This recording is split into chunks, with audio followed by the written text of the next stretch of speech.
regulamenta a nossa profissão, a enfermagem. E aí, hoje nós vamos abordar essa legislação, a Lei do Exercício Profissional, como ela é conhecida. Vamos falar sobre as categorias de enfermagem. Então, quais são os profissionais que formam a equipe de enfermagem? Vamos falar sobre as atividades privativas do enfermeiro, as atividades em geral e também as atividades das demais categorias. Vamos falar sobre a sistematização da assistência de enfermagem, também chamada de SAI, e por fim, como sempre, a gente vai fazer vamos fazer uma revisão do conteúdo visto. Então, começando a aula, antes de falarmos sobre a lei do exercício profissional, nós vamos fazer um pequeno resgate histórico, vendo a evolução histórica da nossa profissão. Então, inicialmente, lá no século XIX, 1851, a gente ainda não tinha a enfermagem como uma profissão reconhecida, que tem seus direitos, seus deveres, e praticamente a enfermagem era exercida por pessoas que faziam caridade, e também, inicialmente, por parteiras. Então, aquelas mulheres que faziam os partos normais, começaram a ter sua formação realmente reconhecida a partir de 1851. E aí, só em 1890, já no finalzinho do século XIX, é que surgiu a primeira escola profissional de enfermeiros. Então, foi a partir daí que começaram a ser formados os enfermeiros. Em 1923, foi quando foi fundada a Escola de Enfermagem Ana Nery, lá da Universidade Federal do Rio de Janeiro, que até hoje ela existe. Uma escola muito bem conceituada. E, então, vejam a diferença de tempo para a nossa evolução, para a evolução da enfermagem. Cada ano que a gente vê foi uma diferença de tempo enorme de uma para a outra. Aí, de 1923, a gente já pula para 1951, que foi quando houve a primeira regulamentação do exercício de enfermagem. Então, só em 1955 foi que a nossa profissão foi regulamentada. Fizeram uma lei para dizer quem é que fazia parte, o que é que cada um deveria fazer. Já em 1961, saiu outro decreto dizendo quais eram as atribuições, quais eram as proibições, então o que é que podia fazer, o que é que não podia fazer. E vejam só, em 1966 foi quando criaram o primeiro curso técnico de enfermagem. Então, até 19 existiam os técnicos de enfermagem. Foi a partir de 1966 que começaram a surgir os técnicos. Antes disso, nós tínhamos parteiras, começaram os enfermeiros, realmente, e os que eram chamados de práticos de enfermagem ou enfermeiros práticos. O que eram esses enfermeiros práticos? Eram que hoje a gente conhece como auxiliares de enfermagem. Então, antigamente, eles eram chamados de práticos de enfermagem ou enfermeiros práticos. E hoje a gente conhece por auxiliar de enfermagem.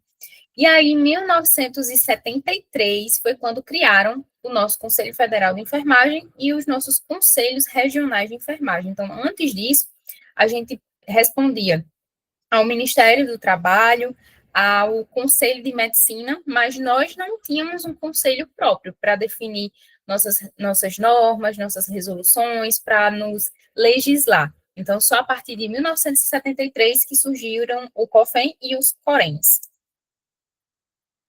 E aí, em 1986, foi quando surgiu a nossa lei, que é o que a gente vai aprender hoje, que é a Lei 7.498, que regulamenta até hoje o exercício da nossa profissão. E essa lei, um ano depois, foi regulamentada por esse decreto, 94.406. Então, eles são complementares. Quando a gente estuda um, precisa estudar o outro, porque o decreto vai regulamentar a lei. E aí eles se complementam. Tem informações na lei que não tem no decreto, e tem algumas informações no decreto que que foram adicionadas, que não tinham na lei. Então, começando, a lei número 7.498, de 1986, vai falar sobre a regulamentação do exercício da enfermagem. Então, vai regulamentar, dizer o que é que pode, o que não pode, quais são nossas atribuições, vai dizer quais são as categorias que formam a enfermagem. juntamente com o decreto 94.406 de 1987, que vem regulamentar essa lei. Então, iniciando, o primeiro artigo da lei diz o seguinte: é livre o exercício da enfermagem em todo o território nacional. Então, nós temos liberdade de ter o exercício da enfermagem em todo o território nacional. E esse artigo ele foi extraído lá de um, só não estou me recordando agora qual é o artigo da Constituição Federal que diz que é livre o exercício de todas as profissões devidamente habilitadas. Então, a nossa profissão vai também ter essa conexão com a Constituição Federal. Ela também tem liberdade de ser exercida em todo o Brasil. No artigo 2º, a lei diz que a enfermagem e suas atividades auxiliares só podem ser exercidas por pessoas legalmente habilitadas e inscritas no Corém do local onde ocorre o exercício.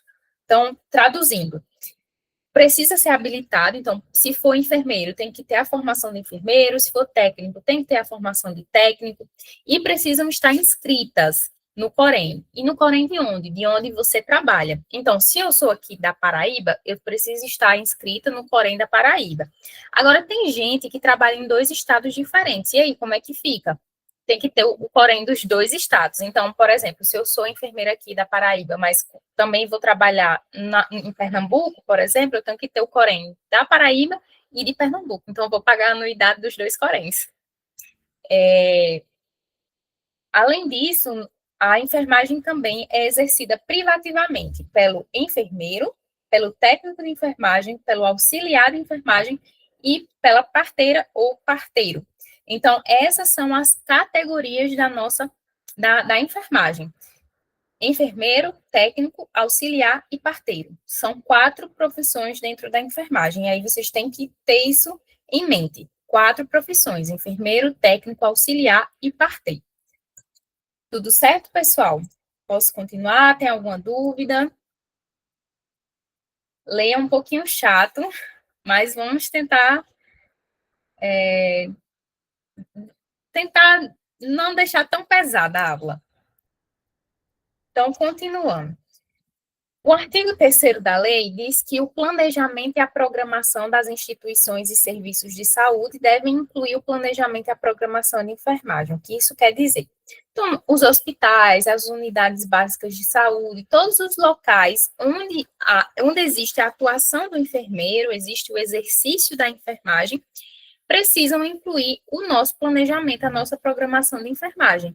Então, a nossa sistematização da assistência de enfermagem, a nossa prescrição de enfermagem, toda a ação que envolve, todo o processo que envolve a nossa assistência de enfermagem precisa ser inclusa no planejamento e na programação dessas instituições.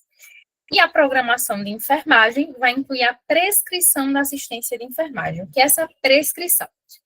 Há uma diferença entre prescrição médica e prescrição de enfermagem. A prescrição médica é aquela que o médico vai lá e coloca medicações que o paciente tem que tomar, se ele vai ficar em dieta hipossódica, ou seja, com pouco sal, qual vai ser o tipo de dieta eles podem incluir também, enfim.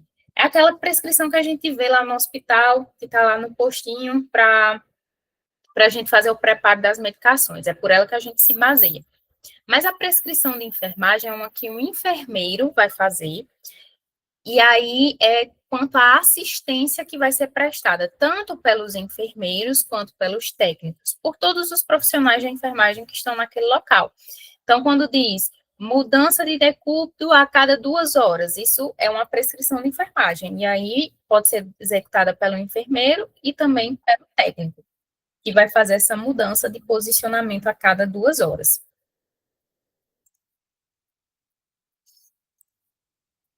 Quanto às categorias de enfermagem, vamos saber quem é o enfermeiro, quem é o técnico, o auxiliar, o parteiro.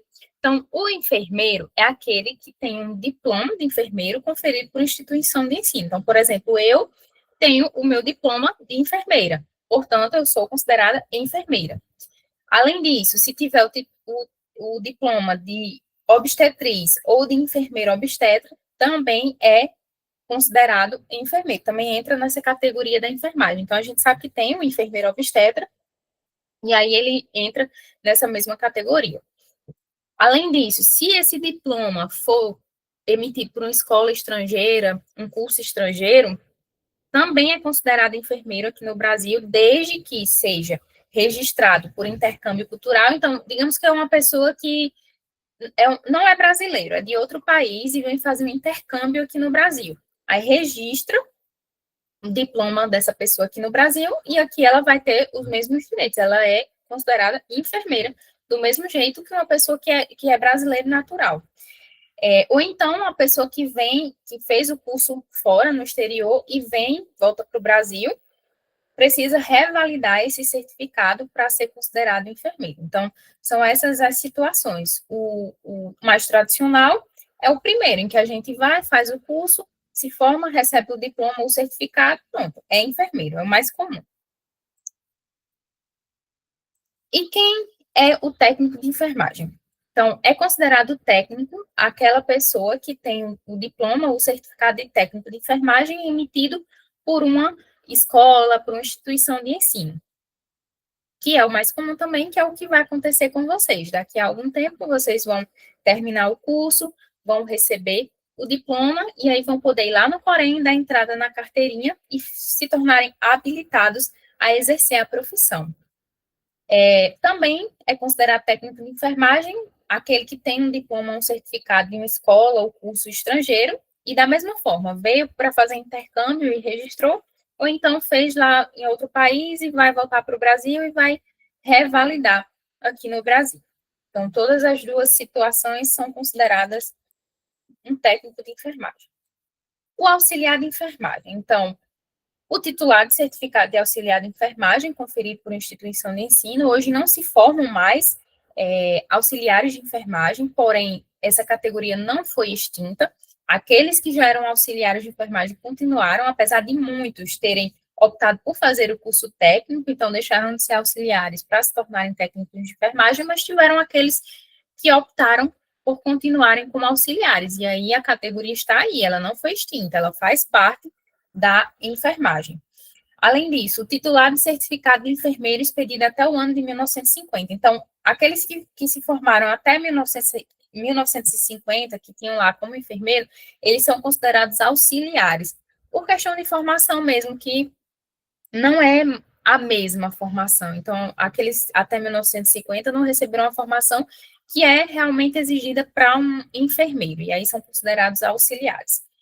Além disso, o titular de certificado de enfermeiro prático ou prático de enfermagem, expedido até 1964. Como eu disse, mas no início, o enfermeiro prático ou prático de enfermagem é hoje o que a gente chama de auxiliar. Então, aqueles que tinham um certificado de enfermeiro prático, prático de enfermagem, depois dessa lei 7.498, foram todos, passaram todos a serem chamados de auxiliares de enfermagem.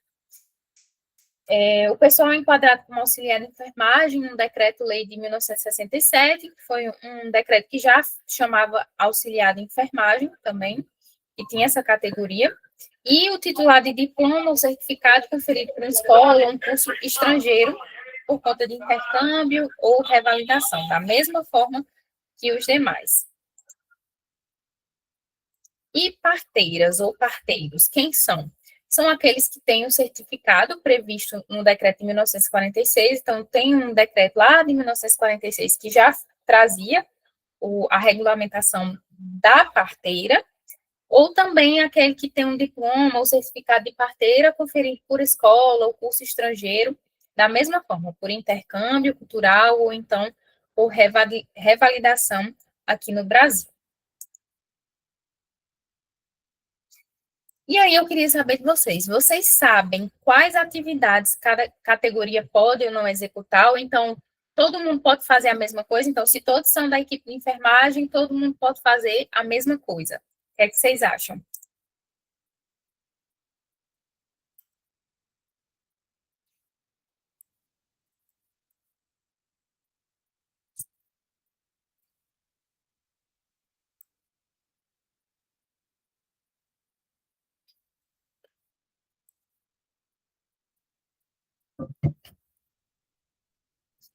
Eliane disse que não.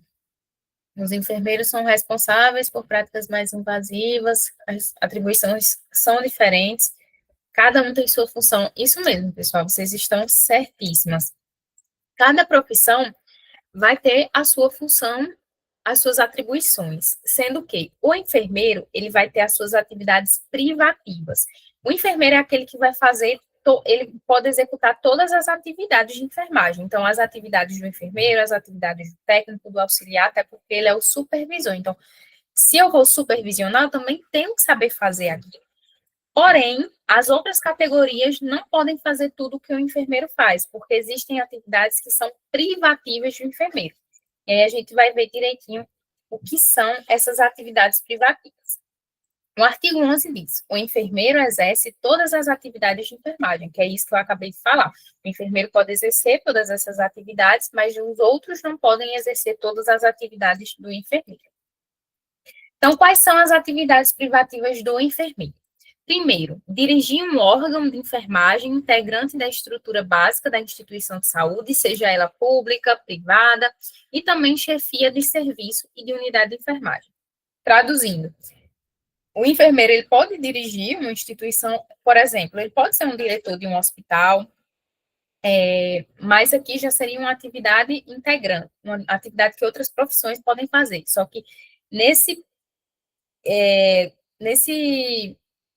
item específico é sobre instituição que tenha a unidade de enfermagem. Então, a gente vê lá, a coordenação de enfermagem, é um enfermeiro, unicamente um enfermeiro. O técnico não pode ser coordenador do setor de enfermagem, é o enfermeiro que faz essa chefia, essa direção, coordenação.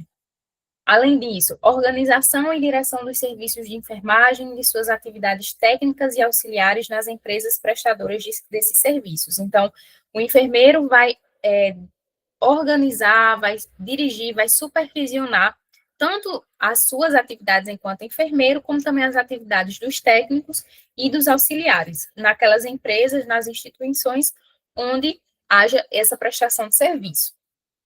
Outro item: planejamento, organização, coordenação, execução e avaliação dos serviços de assistência de enfermagem.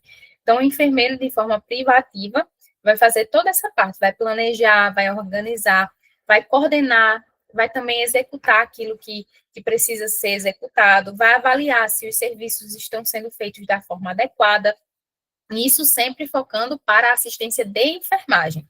Não, a gente não está falando aqui de outras profissões, medicina, nutrição, fisioterapia, a gente está falando de enfermagem. Então, o enfermeiro ele vai ser privativamente o responsável por fazer essas atividades que estão aqui descritas. Além disso, consultoria, auditoria e emissão de parecer sobre matéria de enfermagem. Então, vocês já devem ter visto a função de enfermeiro auditor.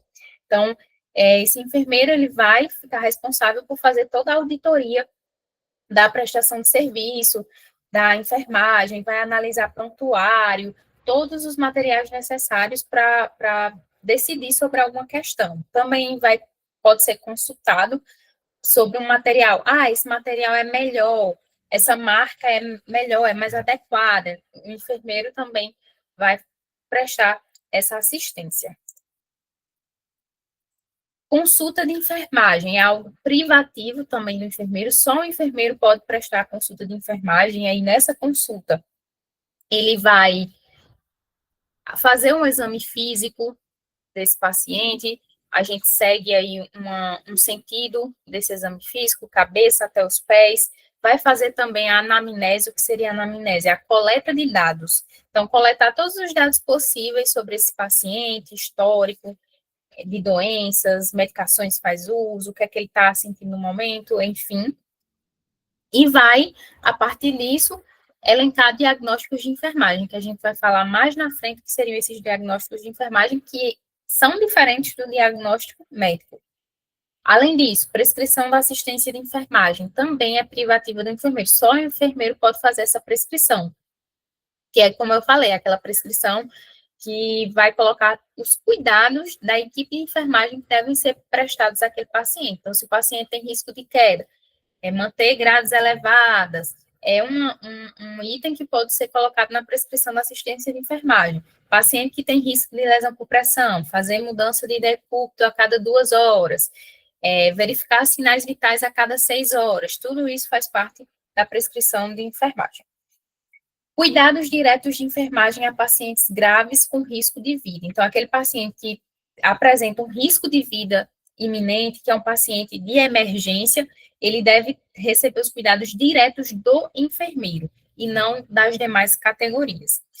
E cuidados de enfermagem de maior complexidade técnica, que exigem conhecimentos de base científica. Então, uma gasometria, quem faz é o enfermeiro, porque é um procedimento um pouco mais complexo. Instalar uma PAI, que é a pressão arterial invasiva, que a gente vai fazer na artéria, é também privativo do enfermeiro.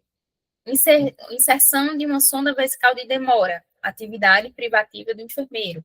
Inserção de sonda nasogástrica, nasoentérica, privativa do enfermeiro, porque são procedimentos de complexidade técnica maior. E aí precisa dessa formação de nível superior. E aí a gente fala sobre as atividades do enfermeiro como integrante da equipe. Então, ele tem as privativas, que são só dele, só do enfermeiro, mas também tem as como integrante de uma equipe de saúde. E aí entra participar no planejamento, na execução e na avaliação da programação de saúde. Então, vejam que aqui ele está como participante, não é o chefe, não é o coordenador, ele é participante, porque vão ter outros profissionais envolvidos, tanto os demais profissionais de enfermagem, como também de outras categorias. Participar da elaboração, execução e avaliação dos planos assistenciais de saúde, da mesma forma vai estar o enfermeiro ou e outros profissionais da saúde. Prescrição de medicamentos estabelecidos em programas de saúde pública e em rotina aprovada pela instituição de saúde. Então, quando a gente fala de prescrição de enfermagem, é algo privativo do enfermeiro. Agora, prescrição de medicação não é privativo do enfermeiro, porque a gente tem um médico que prescreve, a gente tem um dentista que prescreve, e o enfermeiro também pode prescrever. Dentro do programa de saúde da família, na atenção básica, tem aqueles medicamentos que o enfermeiro pode prescrever, que vão ser liberados pela farmácia. E já recentemente saiu uma resolução dizendo que o enfermeiro pode também prescrever alguns medicamentos, como antibióticos. Algumas farmácias já estão aceitando receitas, outras ainda não. A gente está caminhando nesse processo. Além disso, participação em projetos de construção ou reformas de unidades de internação. Então, quando vai reformar ou vai construir uma unidade de internação, o enfermeiro pode também ser consultado para dizer o que é que pode ser feito, o que é que pode ser melhorado, para trazer ali um benefício a todos. Prevenção e controle sistemático de infecção hospitalar e de doenças transmissíveis em geral. Nos hospitais, nós temos um setor chamado CCIH, que é a Comissão de Controle de Infecção Hospitalar. Esse setor é responsável justamente por fazer esse controle das infecções, para evitar infecções hospitalares, diminuir o número dessas infecções. E aí o enfermeiro também pode atuar, pode trabalhar nesse setor, fazendo parte dessa comissão, tanto como membro, como também na parte de direção, de chefia do setor, dessa comissão, do CCIH. Prevenção e controle sistemático de danos que possam ser causados à clientela durante a assistência de enfermagem. Então, quando a gente tem um paciente que tem risco de queda, tem risco de lesão por pressão, a gente tem que estar atuando aí nessa prevenção, nesse controle desses danos, para que não sejam causados aos pacientes durante a assistência de enfermagem. Então, aqui é uma atividade como integrante, porque não só o enfermeiro vai participar disso, como também o técnico, o auxiliar e todos os demais profissionais envolvidos no cuidado desse paciente. Assistência de enfermagem à gestante, parturiente e puérpera. O enfermeiro, junto com outros profissionais de saúde, também vão estar atuando nessa assistência. Por isso que é uma atividade integrante, não privativa. Acompanhamento da evolução e do trabalho de parto, também. O enfermeiro pode estar lá acompanhando essa evolução, vendo os sinais vitais da mãe, vendo os batimentos cardíacos fetais, fazendo partograma, enfim. execução do parto sem distócia. Então, o que é um parto sem distócia? Sem complicações, é um parto que segue o que é esperado, que o bebê está na posição cefálica, está na posição ideal, que está tudo ok com a mãe, não é uma gravidez de risco, então é um parto sem distócia. O enfermeiro pode executar esse parto. Educação visando a melhoria de saúde da população. Então, a enfermagem, todos os profissionais de saúde devem sempre focar na educação em saúde, que é um instrumento muito importante da nossa profissão, é levar a educação em saúde aos nossos pacientes, porque assim a gente consegue melhorar a nossa assistência através do autocuidado dos nossos pacientes, porque quando eles são educados adequadamente, eles desenvolvem a capacidade de autocuidado, então de cuidarem de si mesmos, e aí a gente consegue prestar uma assistência melhor. Quando a gente fala também do enfermeiro obstetra, que aí ele vai ter essas especificações quanto à gestante, à puérpera, então ele vai prestar assistência à parturiente e ao parto normal, vai também identificar as distócias obstétricas, então vejam que o enfermeiro, sem ser o enfermeiro obstetra, ele vai executar o parto sem distócias, mas aqui o enfermeiro obstetra, ele vai participar, ele vai estar ali lidando com as distócias obstétricas, então com as complicações durante o parto, durante a gravidez, e também vai tomar as decisões, vai tomar as providências até que o médico obstetra chegue para poder lidar. Também, realização de episiotomia e episiografia. Episiotomia é aquele corte que é feito, que hoje em dia não se indica isso, não é indicado fazer, mas a lei, como vocês sabem, é antiga, então ainda consta essa parte de fazer a episiotomia, o cortezinho, para ajudar na saída do bebê, e também a episiografia, que seria a sutura.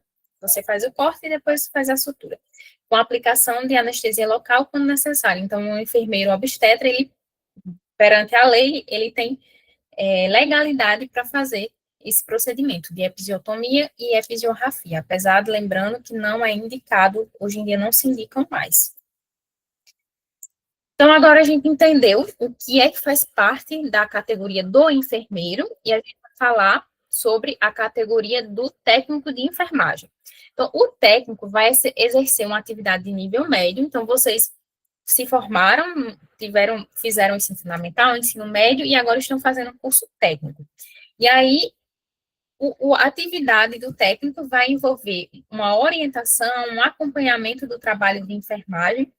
Então, o técnico vai estar sempre ali junto com o enfermeiro, vai ajudar o enfermeiro, vai estar sob a supervisão do enfermeiro, mas também o técnico pode supervisionar o auxiliar. Veja bem, o técnico não vai substituir a supervisão do enfermeiro, mas o técnico também pode supervisionar o auxiliar de enfermagem. E também participar da assistência de enfermagem. Como é que ele participa? Então, ele pode participar assistindo o enfermeiro no planejamento, na programação, na orientação e na supervisão das atividades de assistência de enfermagem, na prestação de cuidados diretos de enfermagem a pacientes em estado grave. Então, vocês viram que uma das atividades privativas do enfermeiro é prestar esses cuidados diretos aos pacientes em estado grave, mas o técnico pode também atuar, só que ajudando o enfermeiro, contribuindo com a assistência do enfermeiro. Ele não vai agir de forma direta, porque isso é papel privativo do enfermeiro, mas ele vai ajudar o enfermeiro na prestação desses cuidados.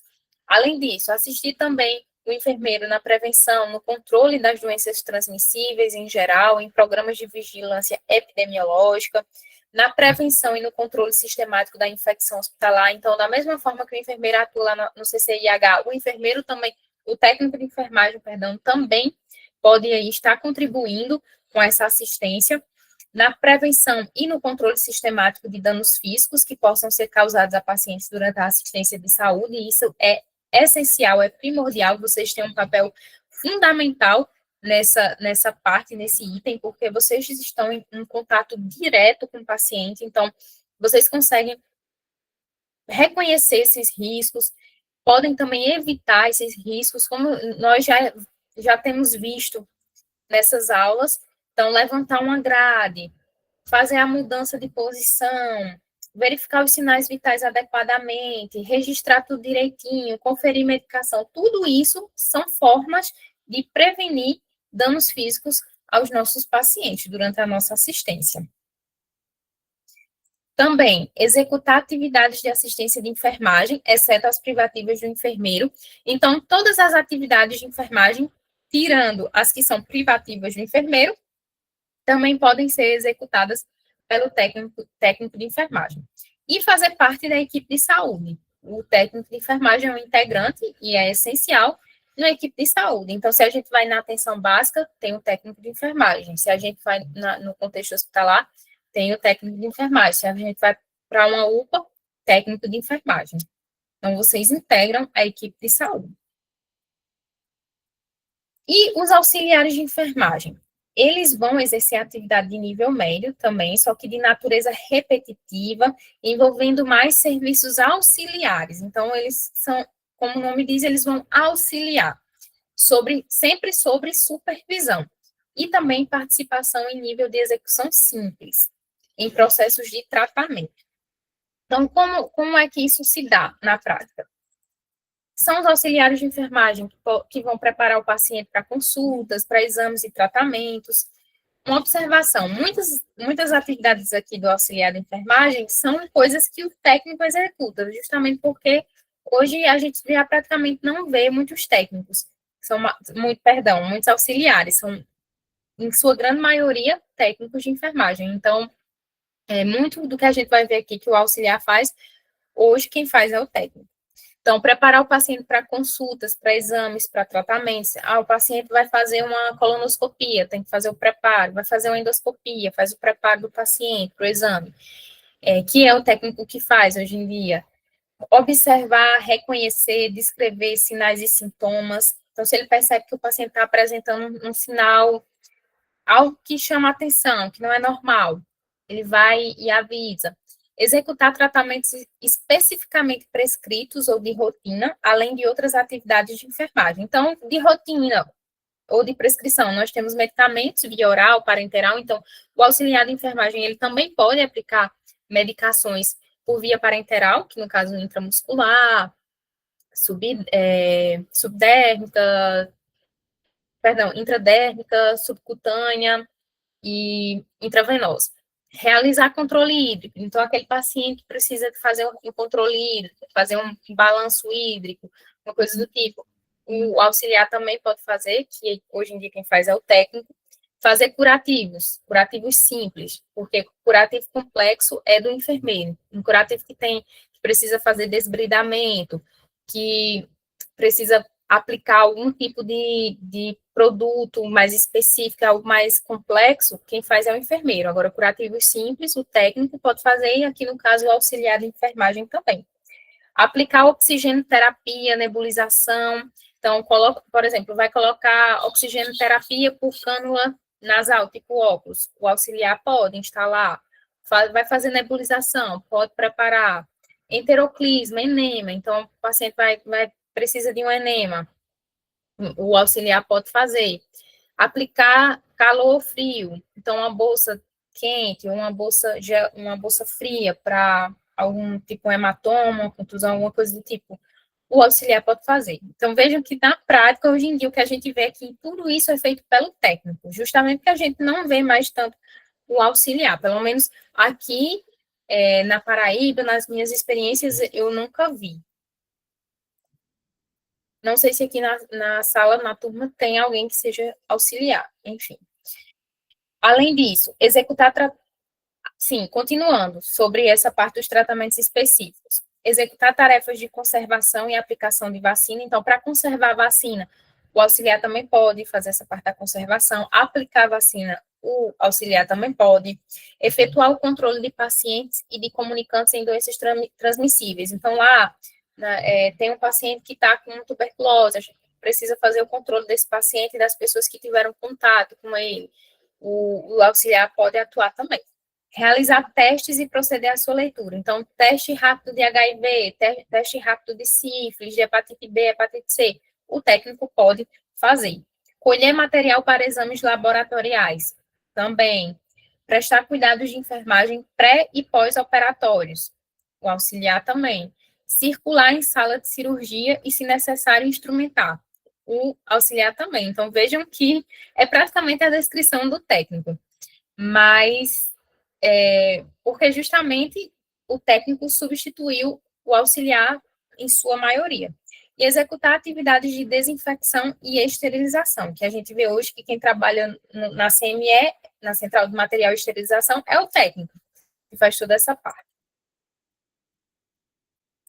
Prestar cuidados de higiene e conforto ao paciente, zelar por sua segurança, então alimentá-lo, ou então ajudá-lo a se alimentar, zelar pela limpeza, pela ordem do material, dos equipamentos, tudo mais, o auxiliar. Integrar a equipe de saúde, o auxiliar, porque ele também faz parte, e participar das atividades de educação em saúde. Então, apesar da gente não ver mais na prática, ele existe e faz parte das categorias de enfermagem, faz parte da equipe. Executar os trabalhos de rotina vinculados à alta do paciente, então o paciente vai receber a alta, tem todo ali aqueles procedimentos de rotina, o auxiliar também pode estar atuando e participar dos procedimentos pós-morte. Então, preparo do corpo, o auxiliar também faz parte. E quanto ao parteiro ou à parteira, o que é que vai fazer? Prestar os cuidados à gestante e à parturiente, então aquela que está grávida e aquela que teve bebê recentemente, assistir ao parto normal, inclusive em domicílio, que é o que a gente mais, quando a gente fala de parteira, já vem à mente essa questão do parto em domicílio, que vai a parteira e realiza esse parto em casa mesmo. Cuidar da puérpera e do recém-nascido. E aí, vejam essa observação. Todas essas atividades, segundo a lei, devem ser exercidas sob supervisão do enfermeiro obstetra, quando realizadas em instituição de saúde. E aí, se forem realizadas no domicílio, o ideal é que esteja sob supervisão da unidade de saúde daquela região. Então, se for um hospital, uma instituição de saúde, o ideal é que esteja sob supervisão do enfermeiro obstetra. Se for no domicílio, que esteja sob supervisão da unidade de saúde. Além disso, a Lei 7.498, ela foi complementada em 2022 pela Lei 14.434, que fala sobre o nosso piso salarial. Peraí, deixa eu ver aqui o chat.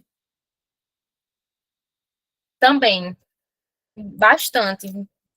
Você ainda vê em cidades de interior e também não é mais como antigamente, em zonas rurais, mas diminuíram muito, muito, muito. As maiores categorias de enfermagem são enfermeiros e técnicos.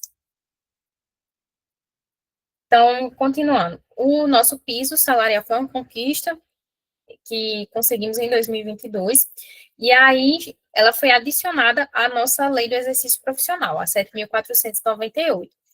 E diz o seguinte, que tanto o enfermeiro, técnico, auxiliar, que faz parte do regime seletista, CLT, quanto do regime federal, estadual, municipal, do que quer que seja, ele vai ter como piso, ou seja, como salário mínimo a receber o valor de 4.750, se for o enfermeiro, o valor de R$ 3.325 se for o técnico de enfermagem, que equivale a 70% do piso para o enfermeiro, e se for auxiliar de enfermagem, ele tem direito a metade do valor total do piso do enfermeiro, ou seja, R$ 2.375. Então, a partir de 2022, essa lei começou a valer, e nós temos direito a esse piso. Infelizmente, não é todo local que, por exemplo, as instituições privadas da lei, elas não têm essa obrigatoriedade, mas aí no seletista, federal, estadual, municipal, o ideal é que seja executada a lei, né, o nosso piso. É tanto que muitos municípios estão fazendo concursos justamente para efetivar os carros de enfermeiro, a gente vê muita vaga para enfermeiro, para técnico nesses concursos de prefeitura, e já estão colocando o piso.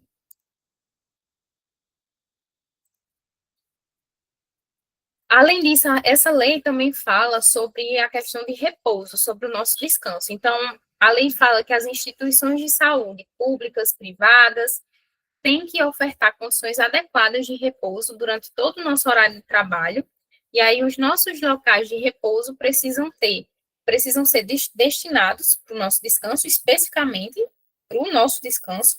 Também precisam ser arejados, ser providos de mobiliário adequado, ser dotados de conforto térmico e acústico, perdão, e ser equipados com instalações sanitárias. A gente vai ver isso sempre? Não, mas é o que deveria ter. Mas, infelizmente, a realidade é diferente. Às vezes a gente vê péssimas condições de descanso. E aí é onde entra o nosso porém, para ir até o local, ver se fiscalizar se está sendo tudo feito da forma adequada. E aí, quando vê que não é, tem que, tem que resolver essa questão. Mas o certo é isso, é a gente ter nosso local de descanso com dignidade. E aí terminamos a parte sobre a lei, sobre a nossa legislação. Então, relembrando, ela vai falar que o nosso exercício profissional é livre em todo o território brasileiro, então nós temos todos os brasileiros em todo o território nacional têm direito a exercer a profissão da enfermagem, e aí a enfermagem é formada por 4 categorias: enfermeiro, técnico, auxiliar e parteira ou parteiro. E dentro da categoria de enfermeiro tem a categoria do enfermeiro obstetra. Cada um vai ter suas atribuições, lembrando que o enfermeiro ele pode exercer todas as funções de enfermagem, porém ele tem as privativas que são só deles, que os outros não podem exercer. Também tem as atribuições como integrante de uma equipe. Vimos sobre o nosso piso e sobre as nossas condições de saúde. E aí, em alguns momentos, eu falei sobre a sistematização da assistência de enfermagem, que é conhecida como SAI. E o que é que seria essa sistematização? O que é que vocês acham? Que vem na cabeça de vocês quando a gente fala sistematização da assistência de enfermagem?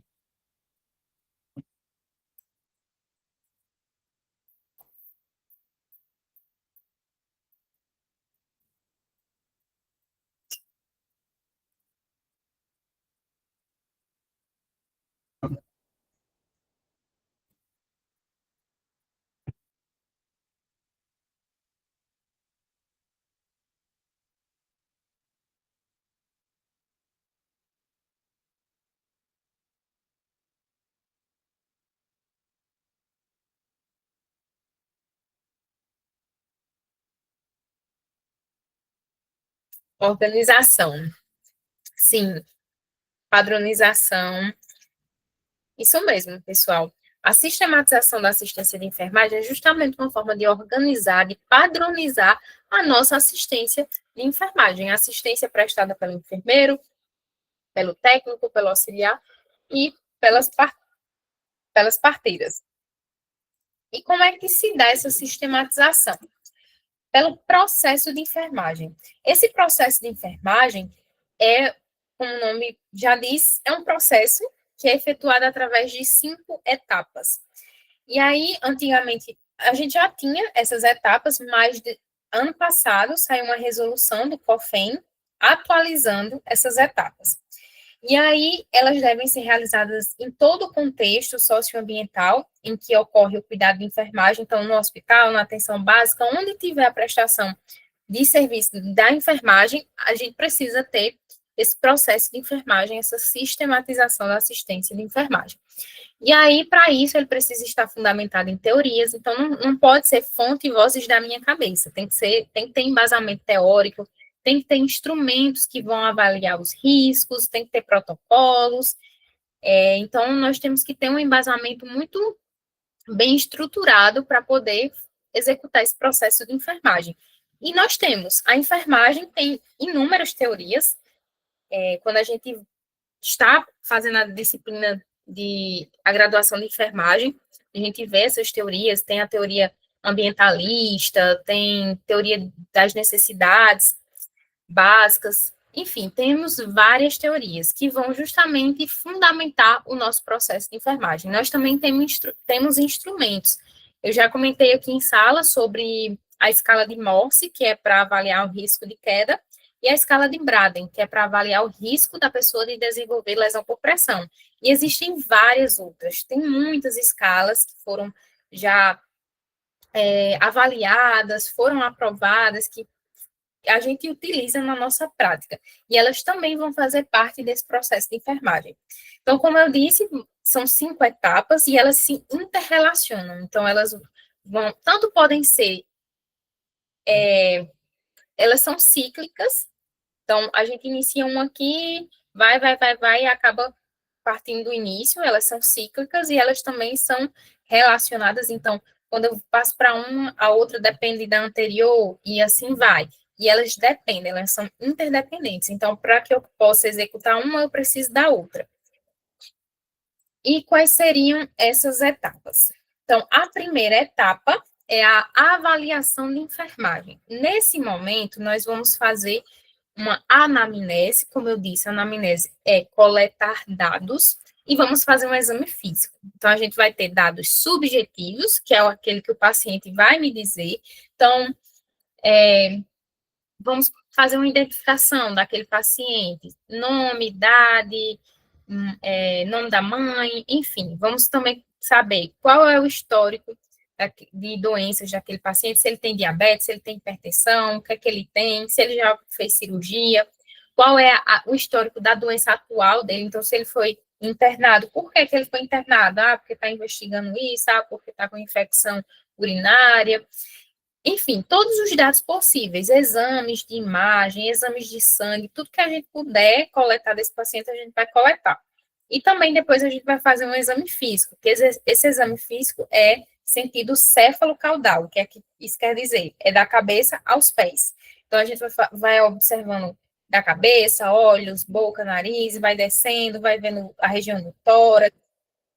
Histórico familiar também, muito importante. Então, saber se o pai tem diabetes, se a mãe tem hipertensão, se tem histórico de câncer na família, tudo que possa contribuir para a gente entender melhor aquele paciente, para a gente poder ficar alerta, ó, ele tem risco disso, ele tem risco daquilo. Tudo que puder contribuir, a gente vai coletar. Então, o histórico familiar também é muito importante.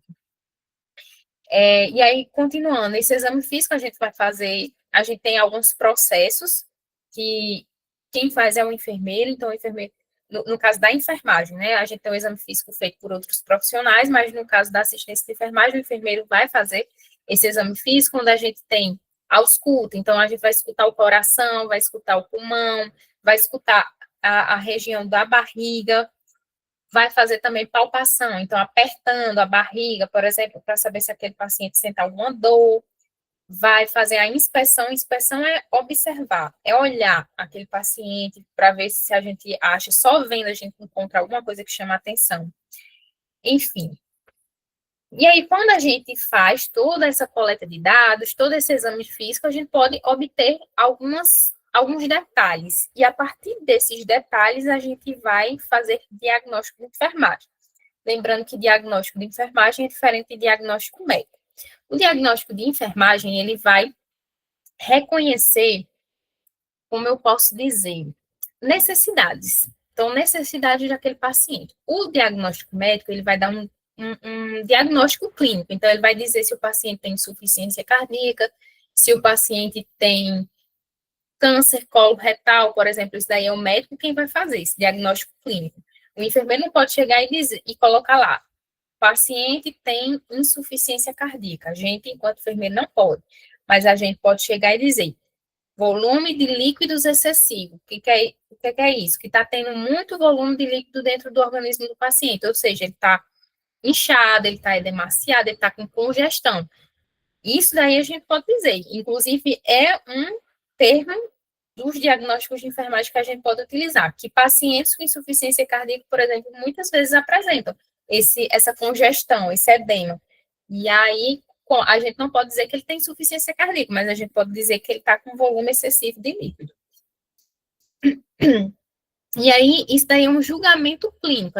A partir da primeira etapa, dos dados que a gente conseguiu coletar, a gente vai fazer esse julgamento clínico. Então, é um paciente que disse para mim que não está urinando, que não está conseguindo urinar e está sentindo muita dor, mas não consegue. Aí, o que é que a gente já pensa? Ele está com retenção urinária.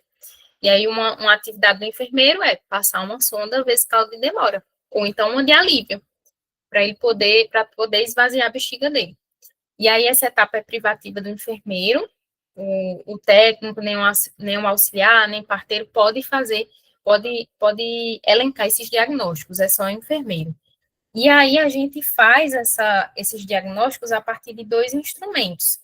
O mais comum que a gente utiliza é esse, o Nandaí. Eu não sei se vocês já ouviram falar sobre o Nandaí, mas ele é um livro de diagnósticos. E aí, a gente, a partir do que a gente obteve lá no exame físico, na coleta de dados, a gente vem aqui, observa e vê quais são os diagnósticos. Tem vários diagnósticos de enfermagem, de várias partes diferentes. Então, parte intestinal, parte renal, parte cardíaca, pele. Então, paciente que tem lesão por pressão, ele está com a integridade da pele prejudicada. Esse é o diagnóstico. A gente não vai dizer que ele está com tal coisa, dar um diagnóstico médico, a gente vai dar um diagnóstico de enfermagem. E tem esse outro, que é que é a CIP, Classificação Internacional para a Prática de Enfermagem, que também pode ser utilizada também para essa parte de diagnóstico, mas o que a gente mais usa é a NANDAI. Então, eu trouxe aqui 3 exemplos só para vocês saberem, porque apesar de ser algo privativo do enfermeiro, é importante que vocês também saibam o que isso significa. Às vezes a gente vê lá o enfermeiro só no computador, pensa que ele que não está fazendo nada, mas muitas vezes é justamente elencando esses diagnósticos, fazendo a evolução do paciente, que hoje em dia é tudo sistematizado, né? Então, vamos lá. O primeiro exemplo, um paciente que está apresentando lesão por pressão no calcâneo, ou seja, no calcanhar. Um diagnóstico que a gente pode dar nesse caso, então eu vi lá que tem essa lesão por pressão. Eu, enquanto enfermeira, posso ir de acordo com a Nanda aí e dizer que ele está com a integridade da pele prejudicada. Por quê? A pele está prejudicada, a integridade dela não está mais ok por conta dessa lesão. Então, esse é o diagnóstico de enfermagem. Segundo exemplo, paciente sem conseguir esvaziar completamente a bexiga. Então, ele não está conseguindo colocar todo o xixi para fora. E aí, o que é que a gente pode dizer? Retenção urinária, é o diagnóstico. E terceiro, paciente com insuficiência cardíaca descompensada, edemaciado e com congestão pulmonar. Aí a gente utiliza o diagnóstico volume de líquidos excessivo, porque ele está aí com esse edema, com essa congestão pulmonar. E aí, quando a gente elenca os diagnósticos, então já sei o que é que o meu paciente está apresentando. Aí eu vou para a parte de planejamento. É nesse momento que eu vou criar um plano de assistência a ele. E aí esse plano é compartilhado com toda a equipe. Então, eu, como enfermeira, eu crio o plano, mas eu preciso da ajuda dos outros profissionais. Eu preciso do técnico, eu preciso do auxiliar para a gente colocar tudo isso em prática. Então, depois que eu elenco os diagnósticos, eu vou determinar o que é que eu quero, qual o resultado que eu espero. Eu quero que o paciente melhore, que ele apresente isso de melhora, que ele não tenha mais essa dor. E aí, a partir disso, eu vou fazer uma prescrição de enfermagem com as intervenções. Então, se eu quero que o meu paciente não sinta mais dor, o que é que eu posso fazer para que ele não sinta mais essa dor? Então, na prescrição de enfermagem que eu vou colocar tudo que a equipe de enfermagem vai fazer. Lembrando que a prescrição de enfermagem é privativa do enfermeiro, então é o enfermeiro quem faz, mas quem vai executar é toda a equipe. E aí entra o técnico, entra o enfermeiro, entra o auxiliar para executar essa prescrição. Então, eu elenquei lá os diagnósticos. Primeiro diagnóstico, integridade da pele prejudicada. O que é que eu espero? Que depois de eu prestar toda a assistência de enfermagem, eu consiga evitar a evolução da lesão que ele já tem, que ela não aumente, não progrida. Quero tratar essa lesão atual e evitar que surjam novas lesões por pressão. Se o paciente está com retenção urinária, o que é que eu quero? Quero promover o esvaziamento completo da bexiga dele. Então, eu quero que ele bote toda a diurese dele.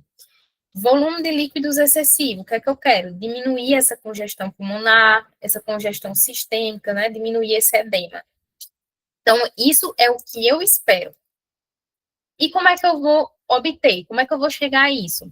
Aí eu vou elencar as intervenções. Então, para a integridade da pele prejudicada, o que é que eu vou fazer? Na lesão que já tem, eu vou fazer um curativo para evitar as outras, que surjam outras. Fazer mudança de decúbito a cada 2 horas. Utilizar coxins, que são tipo umas almofadinhas que a gente coloca para, por exemplo, a gente pode botar na perna, que é para o calcanhar não ficar em contato com o colchão.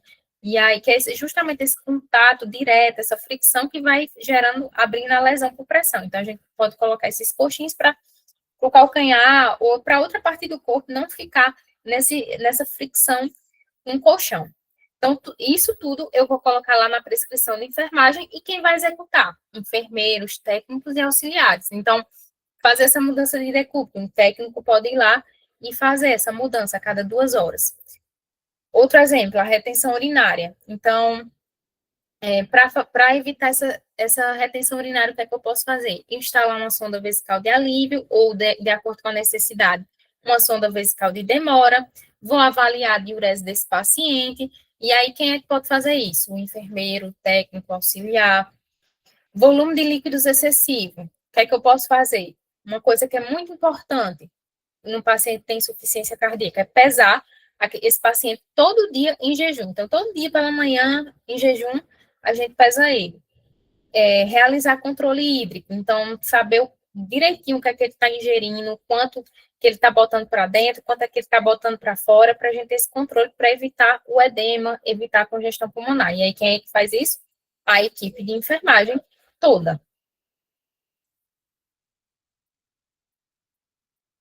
Quarta etapa. Então, depois que foi feita o planejamento, essa prescrição, tem lá dizendo o que é que a gente tem que fazer para tratar, para evitar, a gente vai para a quarta etapa, que é colocar isso tudo em prática, porque até então estava na teoria, então agora vamos colocar em prática.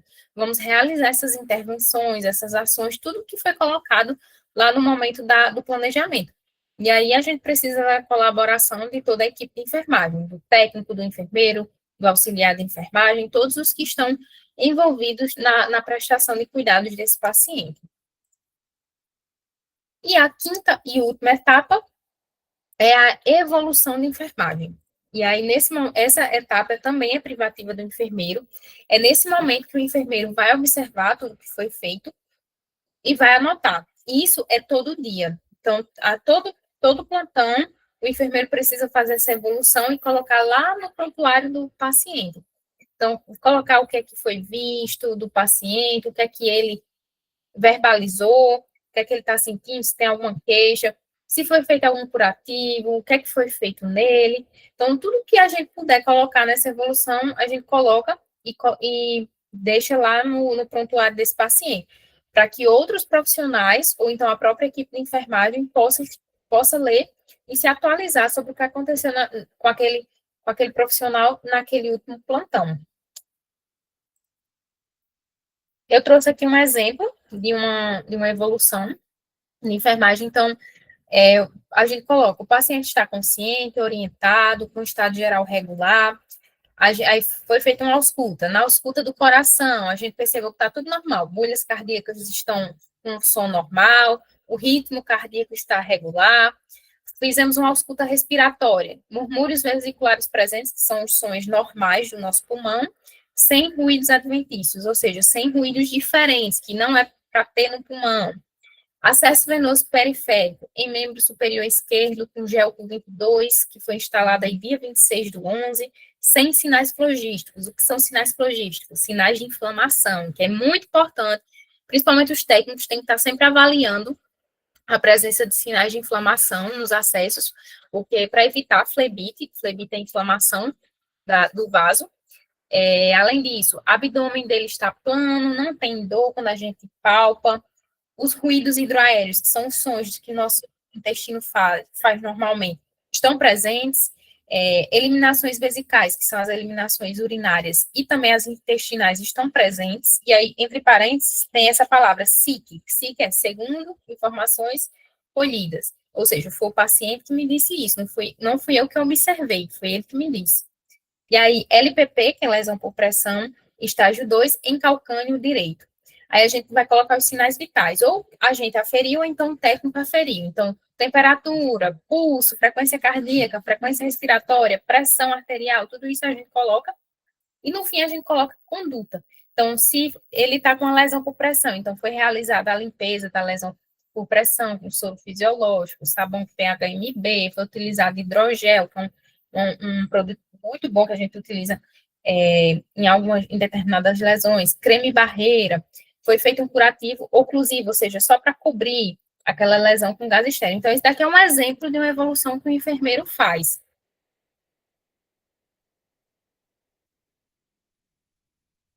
Peraí, deixa eu ver aqui essa pergunta. Tem um paciente cardiopata, epilético, e ele está com sono preservado, mas tem que fazer a mudança de decúbito. Tu faz ou deixa ele relaxar, já que ele está com sono bem preservado. A gente tem que avaliar o risco-benefício aí nesse caso. É mais arriscado a gente deixar ele quietinho lá e acabar ele tendo uma lesão por pressão ou não. Isso vai depender. Se um momento assim a gente deixar passar, pode não ter tanto problema, mas se eu continuo deixando isso acontecer, pode levar ao surgimento de uma lesão. Então tem que avaliar isso direitinho e também não ser algo que se torne rotineiro. Tudo bem passar um pouquinho, mas muitas vezes no hospital vocês vão ver que não tem pena do sono do paciente, não. Então, 5 horas da manhã vamos tomar banho, 4 horas da manhã tem medicação e por aí vai. Sono do paciente em hospital é complicado, mas aí a gente tem que avaliar o risco-benefício. Às vezes nem sempre acontece essa mudança bem certinha, a cada 2 horas bem certinha, mas que pelo menos haja um tempo adequado, uma mudança aí um tempo adequado. Às vezes a correria impede, os profissionais acabam esquecendo, mas a gente precisa ter cuidado com isso. Pessoal, a gente vai dar um intervalozinho agora de 30 minutos e aí a gente volta, tá certo? O dia todo vira, mas à noite ele dorme bem.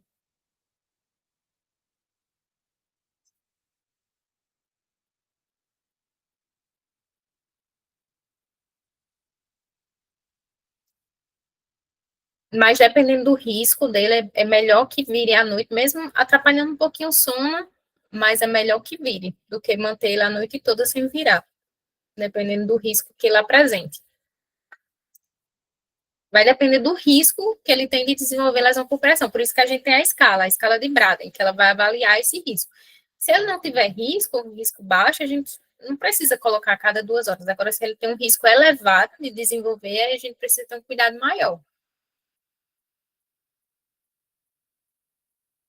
Pronto, 8h45 a gente retorna. Tá bom, pessoal?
Oi, pessoal, vamos retornando à aula.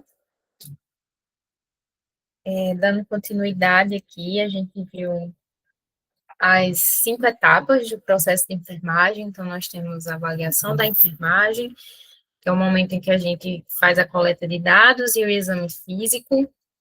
Depois, nós temos diagnósticos de enfermagem, que é uma etapa privativa do enfermeiro. Depois, nós vamos ter planejamento de enfermagem, que a gente vai elencar os resultados esperados e quais são as intervenções que serão feitas. Quarta etapa, implementação de enfermagem, que aí esse momento é compartilhado, precisa da colaboração de toda a equipe. E, por fim, nós temos a evolução de enfermagem, que foi a última que nós vimos, que eu trouxe esse exemplo. E aí, como é que os técnicos e auxiliares, além de ajudarem lá no momento da colaboração, da implementação de enfermagem através da execução das intervenções, o que é que esses profissionais podem fazer? Tem a parte das anotações de enfermagem. Então, quando vocês vão lá no paciente para verificar os sinais vitais, anotam todos esses sinais vitais, anotam também os cuidados que foram prestados a eles, então, banho no leito, medicação, foi retirada a sonda vesical de demora, tudo que vocês fizeram, que prestaram assistência àquele paciente, vocês anotam, porque isso também vai ser, vai ser registrado, porque foram assistências prestadas ao paciente. Então, tudo isso precisa também ser registrado. Além disso, vocês que estão tendo esse contato bem direto com o paciente, é mais fácil de escutar as queixas deles. Então, anotam essas queixas também, passam para os enfermeiros. Tudo isso é importante e enriquece essa assistência de enfermagem, a nossa SAI, Sistematização de Assistência de Enfermagem. E aí eu trouxe aqui, a título de conhecimento, o site do COFEM, que lá tem uma parte específica só de legislações. Então, tem várias legislações, resoluções, pareceres técnicos. Então, deixa eu abrir aqui. Então, aqui é o site do COFEM. E aí, nessa parte aqui de legislação, nós temos decretos, leis, notas técnicas, pareceres, resoluções. E aí, por exemplo, nós temos essa resolução bem atual, agora de novembro de 2025, que vai falar sobre a atuação da equipe de enfermagem no processo de vacinação e imunização. Temos várias outras resoluções que vão abordar diferentes aspectos voltados para a nossa categoria. Então, aqui, regulamenta a atuação da equipe de enfermagem na promoção, prevenção, tratamento e reabilitação de pessoas com lesões cutâneas. Tem uma bem importante, que é a Resolução 731 de 2023, que vem falar sobre a realização de sutura simples para o enfermeiro, que antes, até então, o enfermeiro não podia fazer, mas a partir dessa resolução, o enfermeiro pode fazer sutura simples, desde que não pegue tendão, nem músculo, nem nervo, tem que ser só a parte da pele mesmo, mais superficial. Enfim, nessa parte aqui vão ter, se vocês tiverem dúvidas, podem vir aqui, procurarem, porque vão abordar vários aspectos.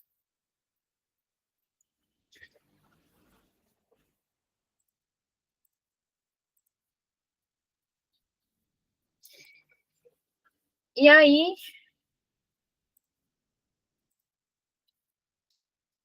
vamos entrar no nosso momento de praticar o que a gente viu até então. Então, a passagem de sonda vesical de demora é uma atividade do técnico de enfermagem, do auxiliar de enfermagem, privativa do enfermeiro ou de toda a equipe de enfermagem.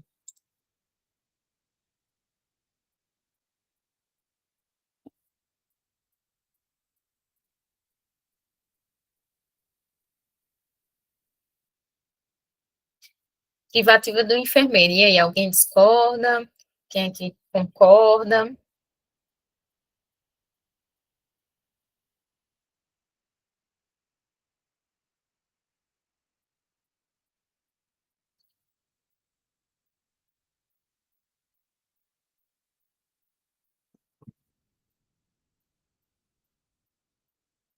Cadê o povo participativo da aula passada?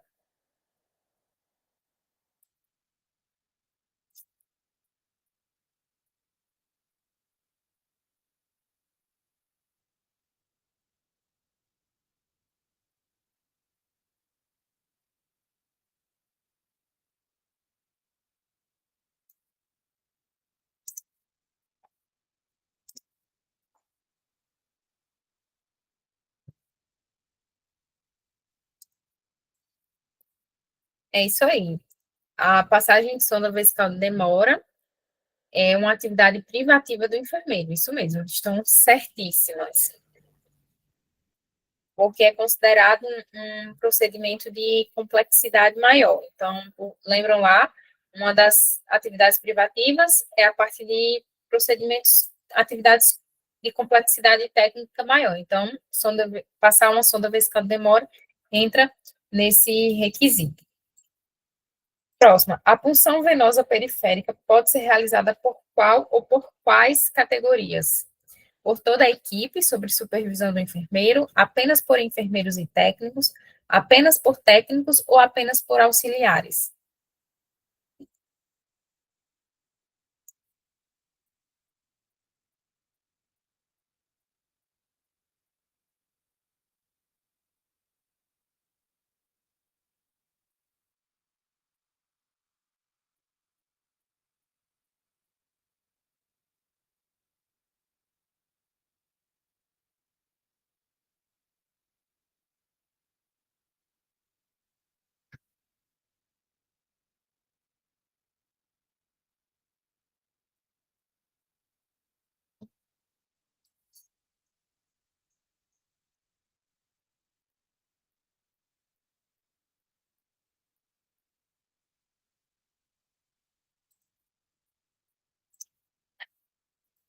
É isso aí, pessoal. Por toda a equipe, sobre supervisão do enfermeiro. Isso mesmo. Então, técnico, auxiliar, podem sim realizar uma punção venosa periférica. A gasometria arterial é um procedimento privativo? Sim, do técnico, sim, do enfermeiro. Não é uma atividade privativa, ou sim, é uma atividade privativa do auxiliar.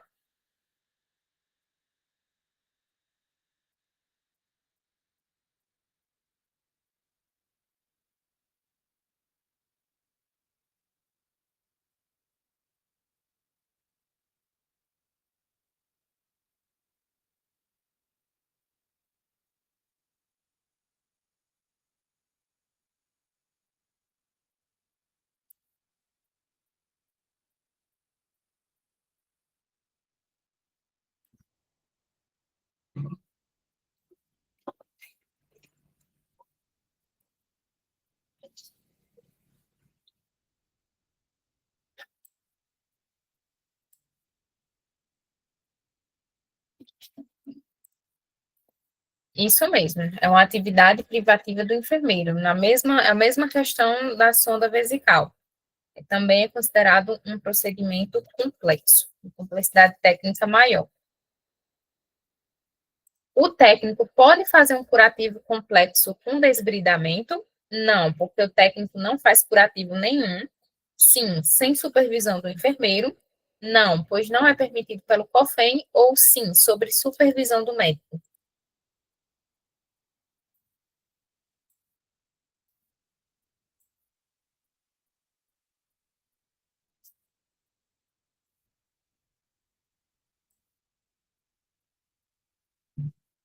Uma diz que é sem a supervisão do enfermeiro e a outra diz que é sobre a supervisão do médico. E aí?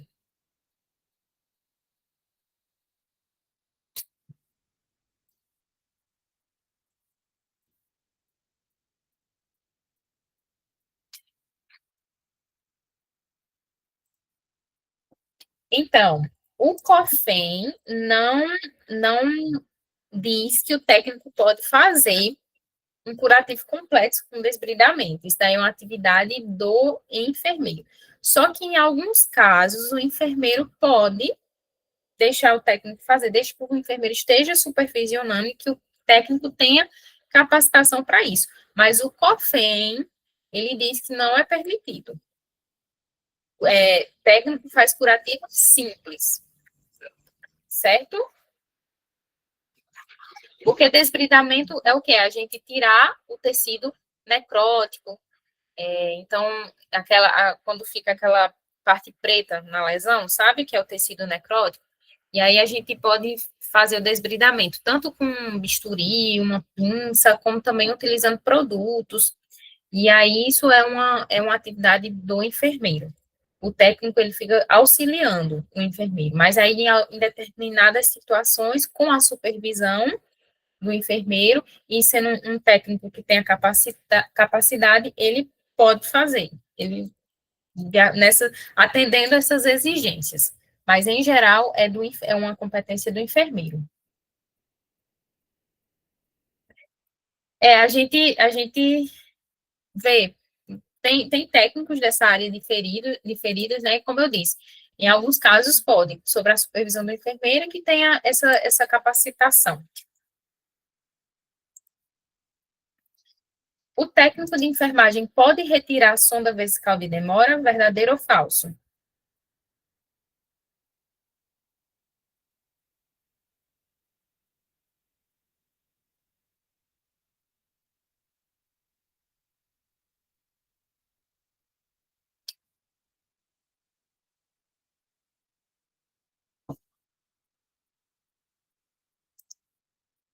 É verdadeiro, gente. Vocês podem sim retirar a sonda, inclusive vocês aprendem a fazer isso, a retirar a sonda vesical de demora, porque o que vocês não podem é inserir a sonda vesical de demora, porque é um procedimento que tem toda uma técnica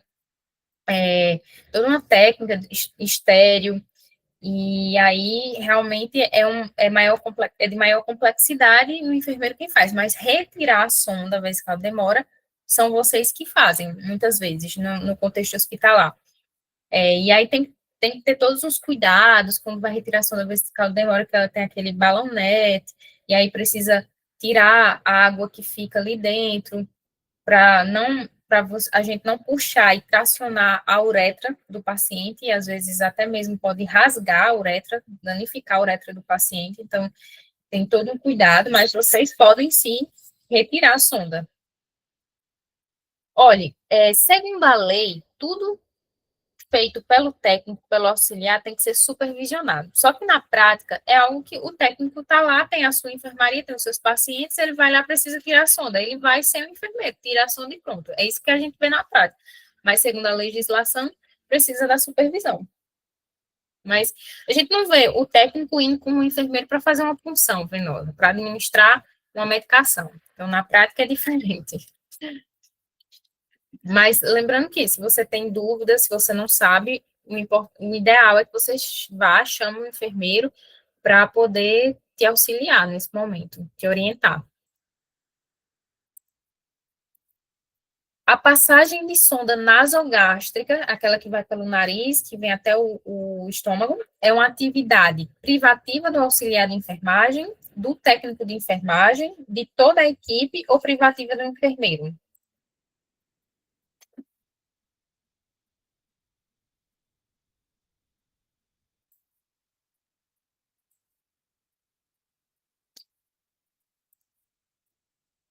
Isso mesmo, privativa do enfermeiro. Agora, retirar a sonda nasogástrica, vocês podem retirar. Agora, passar, inserir, é privativa do enfermeiro. Isso mesmo, pessoal, certíssimo. Quais profissionais compõem a equipe de enfermagem? Enfermeiro, técnico, auxiliar e parteiro, técnico e auxiliar apenas, enfermeiro e técnico apenas, auxiliar, médico e parteiro.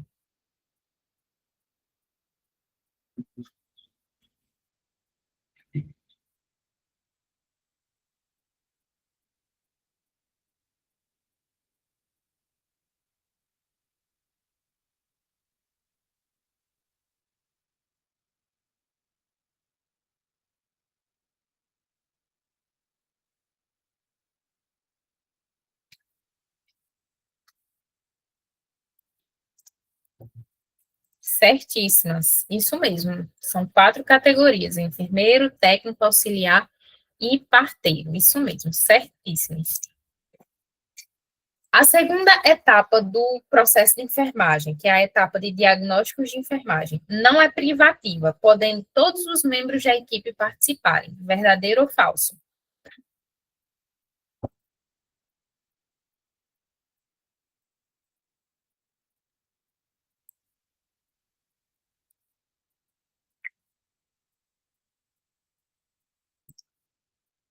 Isso mesmo, acertaram mais uma. É falsa. A parte de diagnósticos de enfermagem, assim como a parte de planejamento de enfermagem e da evolução, são privativos do enfermeiro. Então, diagnósticos de enfermagem, o enfermeiro que vai elencar através do que ele obteve na primeira etapa, que é a avaliação, e aí ele vai utilizar ou a NANDAI ou a CIP.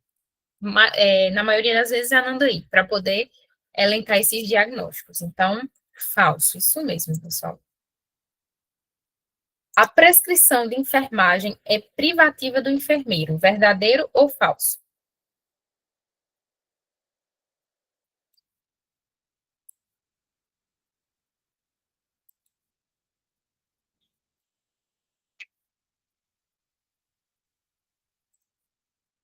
Isso mesmo, verdadeiro. Prescrição de enfermagem é algo que é privativa do enfermeiro. E aí, toda a equipe vai ter acesso a essa prescrição para poder implementar o que a prescrição trouxe de intervenções. Qual é a etapa do processo de enfermagem em que todos os membros da equipe de enfermagem participam? Avaliação, implementação, diagnóstico ou planejamento de enfermagem?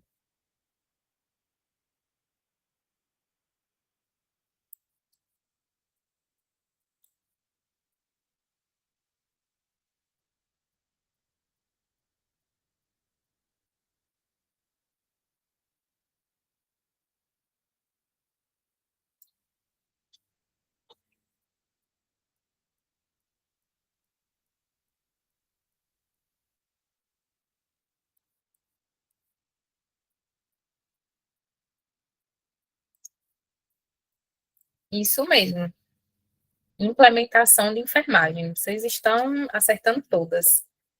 Nesse momento é que vão ter lá as intervenções que foram elencadas lá na parte do planejamento, e aí técnico, enfermeiro, auxiliar, todo mundo vai implementar o que foi colocado lá na prescrição. As anotações de enfermagem são uma forma dos técnicos e auxiliares participarem do processo de enfermagem, verdadeiro ou falso?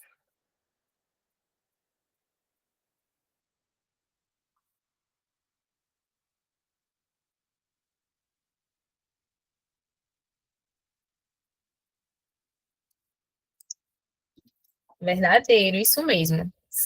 O que faz parte das anotações de enfermagem são identificação do paciente, os sinais vitais, as queixas, medicamentos que foram feitos, tudo que vocês anotarem, que fizeram no seu dia ali, no seu plantão, entram como anotações de enfermagem, são muito importantes para a assistência daquele paciente.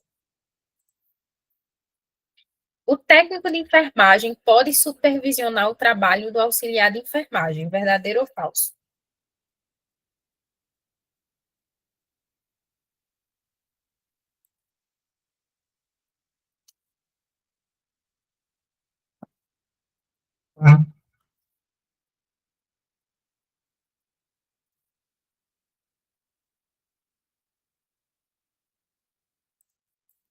Essa é verdadeira. É verdadeiro. Lá no início eu disse que o técnico de enfermagem pode supervisionar o auxiliar de enfermagem, não substituindo a supervisão do enfermeiro, mas ele pode sim, se tem lá o enfermeiro, o técnico e o auxiliar, o técnico ele pode estar ali dando uma supervisionada no auxiliar, mas não substituindo a supervisão do enfermeiro. Faz parte. Então agora já sabem, vocês podem supervisionar também. Qual das atividades abaixo não é privativa do enfermeiro? Consulta de enfermagem, auditoria em matéria de enfermagem, prescrição de medicamento ou chefia de enfermagem?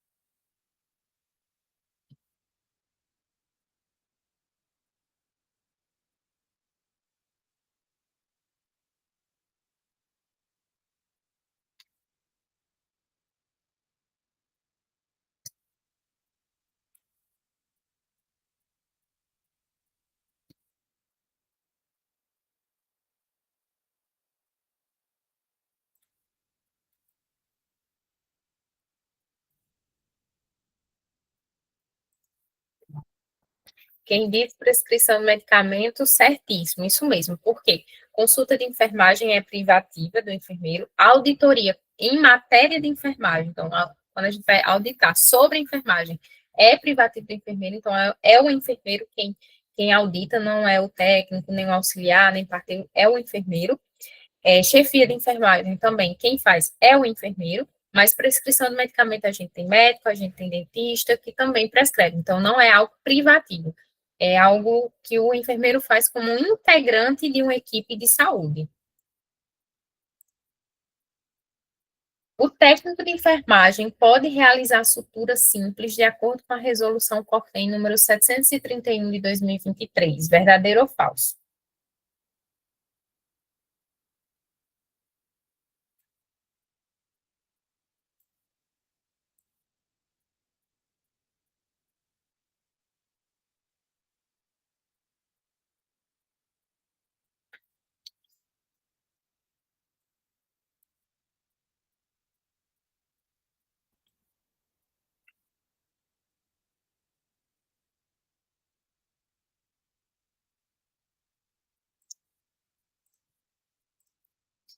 É falso. Essa resolução realmente existe, é a resolução 731, só que ela permite que enfermeiro faça a sutura simples, não o técnico. Então, é só o enfermeiro que pode fazer. Sutura simples, desde que pegue só as camadas da pele, epiderme, derme e hipoderme. Não pode pegar tendão, nem nervo, nem músculo. Só a parte da pele, mais superficial, mas o técnico não pode. Apesar de que eu conheço técnicos que suturam, e suturam maravilhosamente bem. É lindo de se ver a sutura, mas está certo? Não está. Se tiver uma fiscalização, e aí lembram lá da aula passada que a gente viu, responsabilidade civil, administrativa, penal, então tem que tomar muito cuidado. Por mais que a pessoa saiba fazer, mas você tem suporte legal para fazer isso? Então, tomem cuidado na prática de vocês.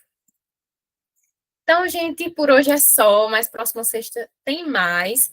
Próxima sexta será a nossa penúltima aula, e aí a gente vai abordar finalmente o código de ética da nossa profissão, que aí vai ser um resumo de tudo que a gente viu até agora.